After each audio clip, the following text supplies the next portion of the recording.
y le quiero agradecer el día de hoy para abrir estas conversaciones a Genaro Villamil que me tome esta llamada telefónica. Genaro, muy buenas tardes, ¿cómo estás?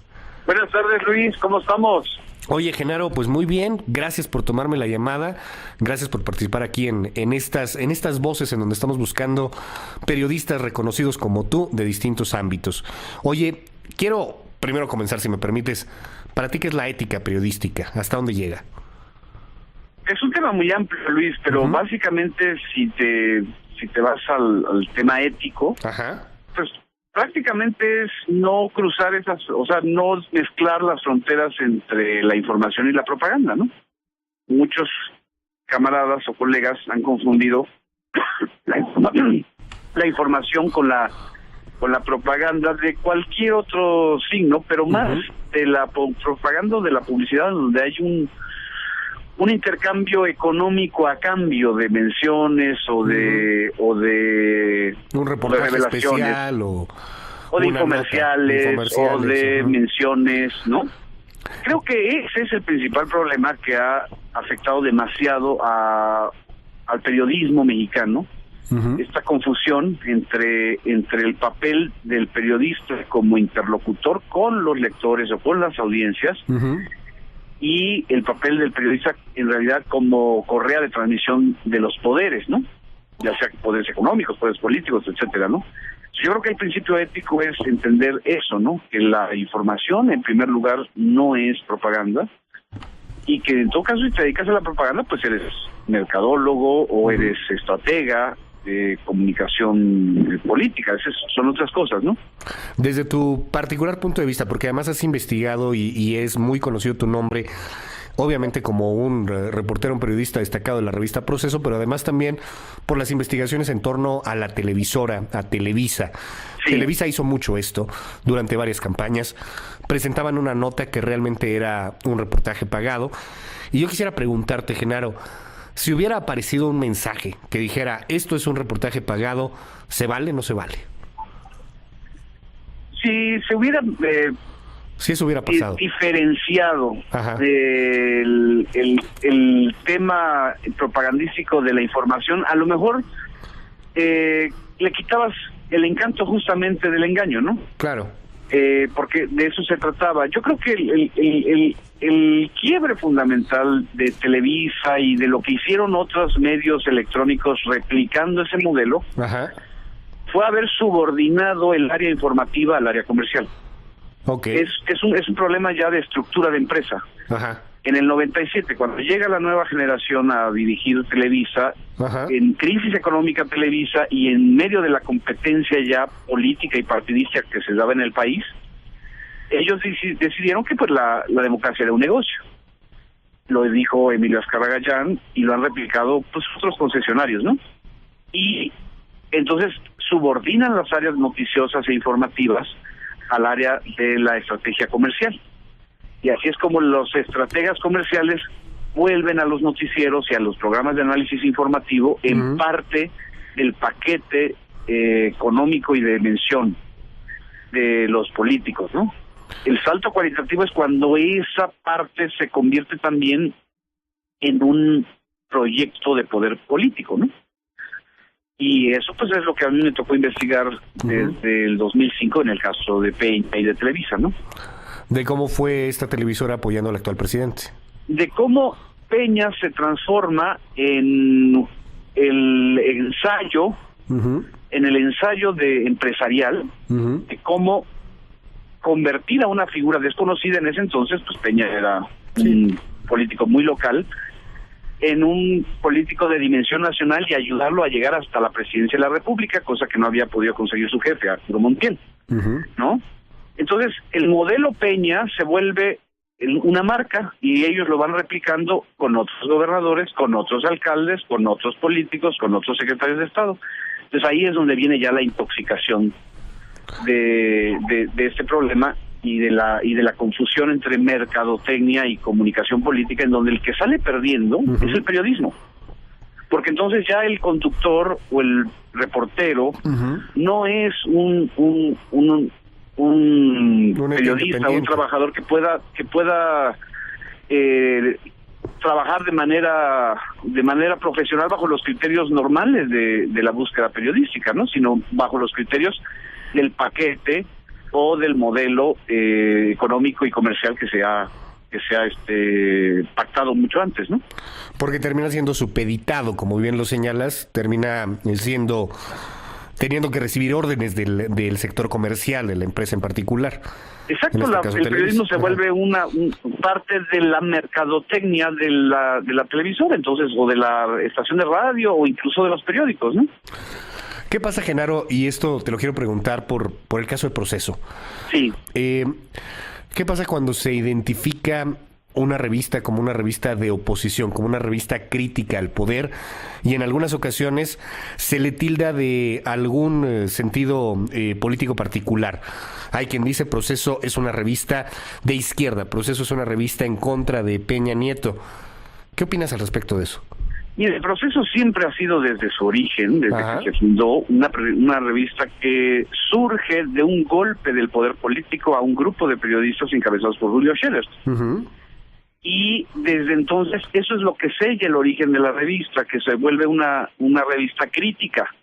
Yo no diría que sea de izquierda, de derecha o de centro izquierda, no es un asunto de ideología en el caso de Proceso, porque te puedo documentar muchos casos en donde, por ejemplo, López Obrador ha estado muy incómodo con los reportajes de Proceso, o el mismo caso de Felipe Calderón, que durante una época fue muy cercano a Proceso y de repente cuando es presidente se vuelve un adversario frontal. Entonces no es un asunto nada más de línea ideológica, es un asunto de opción por el periodismo crítico. A algunos no les gustará el periodismo crítico, yo estoy muy de acuerdo en eso. Hará quienes hagan periodismo social o periodismo de espectáculos o periodismo deportivo, pero la marca Proceso es esa, justamente es la de un periodismo incómodo, un periodismo crítico, que a lo mejor puede fallar, a lo mejor el periodismo no es una ciencia exacta, el periodismo no es una verdad revelada, es un proceso de investigación que nunca se acaba, pero que tienes como función esa, ser crítico, ¿no? A lo mejor, y por supuesto, le va a incomodar siempre al que esté en el poder, sea del PRI, del PAN, del PRD, porque esa ha sido la función desde el 76, que se fundó la revista Proceso, ¿no? Nunca hemos tenido la oportunidad de tener un gobierno de izquierda a nivel federal. Si esto sucediera, un hipotético caso, Genaro, ¿tú sigues viendo a Proceso crítica, esta revista crítica, hacia el poder, sea del color que sea? Sí, por supuesto, porque ese es un principio, ahí sí que es un principio ético y un principio de identidad de la revista, ¿no? La revista perdería toda su credibilidad si se vuelve vocero de algún grupo político, ¿no? El problema es cuando uno quiere encasillar a un medio, ¿no? Y decir, no, es que ellos están criticando a Peña porque son de izquierda, o no, están criticando a tal porque son de... No, lo que sucede con el periodismo es que si no es crítico en general, en el caso de una opción de un medio que decida ese camino, pues evidentemente su rango de credibilidad va a ser siempre muy escaso si da bandazos, ¿no? ¿Qué opinas? Si no da bandazos, pues ahí está, ¿no? ¿Qué opinas de estas revistas que han surgido con cierta frecuencia, que pareciera tienen compromisos comerciales, pero que se venden como el periodismo amable? Yo creo que tienen un mercado, o sea, yo creo que también hay audiencia para ese tipo de revistas, hay audiencia para este tipo de medios, pero ahí estamos hablando ahí también hay que distinguir, Luis, estamos hablando de medios impresos, es decir, de que no son concesiones de un bien público. Es distinto en el caso de los medios electrónicos que sí están haciendo usufructo de una bien concesionado, ¿no? Entonces ahí sí también entran otros elementos legales, por ejemplo, no es lo mismo regular medios electrónicos que regular medios impresos, ¿no? Pero en el sentido importante, yo creo que un periodista y un medio debe escribir para la audiencia y tiene que buscar sus audiencias y tiene que buscar su identidad. y no traicionar esa identidad, porque a final de cuentas ese sí es un problema ético, ¿no? Hablando justamente del tema jurídico, debido a las últimas reformas, hablamos de un derecho a la información, hablamos de un derecho a una audiencia que tiene que ser informada pues de manera objetiva, de manera completa. El tema de la objetividad ya es un asunto muy particular en sí mismo. Y viene justamente estas reformas legales en el asunto de los medios electrónicos. Sí. ¿Dónde está el límite, Genaro, desde tu punto de vista, entre, no sé, un programa de televisión que quiera hacer este tipo de periodismo amable, que parece periodismo comercial, que parece periodismo comprado? Sí, un periodismo que tiene que ser crítico, que es el otro lado de la moneda, es el otro extremo. ¿Cómo encontrar ese centro? ¿Y qué es lo que obliga o qué es lo que debería de obligar a las televisoras, a las radiodifusoras a mantener ese sentido intermedio, si es que así fuera el caso? ¿No limita esto la libertad de expresión de cada una de las decisiones de los programas en particular? Yo creo que no debe limitar la libertad de expresión pensar que tu audiencia es inteligente y que no es tonta y que ya no tienes que estar haciendo televisión para judíos o radio para judíos, como era la ideología de la manera de pensar de un sector empresarial de los medios, ¿no? Claro. O sea, yo creo que si le apuestas a la inteligencia de tu audiencia, ya sea en el estilo periodístico que quieras, crítico, amable, deportivo, de espectáculos, pero apuéstale a la inteligencia de tu audiencia, no quieras engañarla con realities falsos, ¿no? O con especies de telemontajes, porque a lo mejor hace 20 años la gente no se daba cuenta y ahora ya se da cuenta y se molesta. Esa es la crisis que está teniendo la televisión con sus audiencias. No es una crisis que tenga que ver con un sesgo ideológico. Es una crisis que tiene que ver con que ya la gente, y sobre todo los más jóvenes, están cansados de que les quieran ver la cara, ¿no? Y esto tiene mucho que ver con el surgimiento y el auge de las redes sociales. Las redes sociales se transforman en este momento en el escaparate o en el escape, en donde las propias audiencias generan sus contenidos y expresan su punto de vista, evidentemente en confrontación con los medios hegemónicos como es la televisión, ¿no? Por eso, es decir, no es que las redes sociales estén compitiendo con la televisión, nunca van a poder competir con la televisión. Lo que están haciendo es demostrar un clima de hartazgo, de crítica, y que no se le está dando una canalización, ¿no?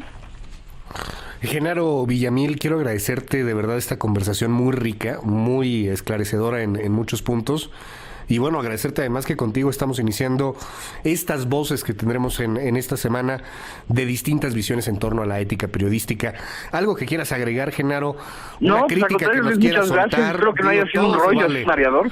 No, hombre. Pero creo que es un debate que vale la pena dar, ¿no? Claro, es un debate que vale mucho la pena y que ojalá se repitiera con mayor frecuencia, ¿no? Así es, y luego, pues a veces nosotros como periodistas andamos demasiado metidos en nuestras obsesiones y nos olvidamos de debatir justamente esto. Bueno, pues sí, coincido totalmente. Genaro, te mando un abrazo, gracias por tomarme la comunicación y feliz año, Genaro. Igualmente Luis, un abrazo. Gracias.